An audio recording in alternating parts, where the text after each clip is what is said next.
Hello guys, in this video I'm going to show you how to flip the camera in the YouTube Shorts app while recording. So it's very easy, you just have to open the YouTube app, then tap on the plus icon, go to create a short, and when you are recording a short, when you are not recording the short, it's very easy to flip the camera. You just have to tap on this icon and it is going to flip it.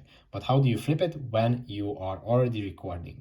So you just have to tap on the record and you have to tap twice on the screen. And when you tap twice, it is going to flip the camera. Here you can see yourself. You cannot see me, sorry.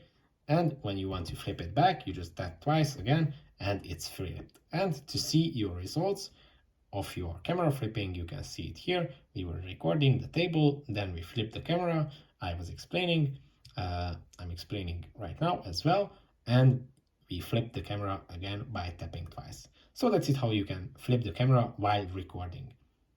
Don't forget to subscribe and see you in the next one.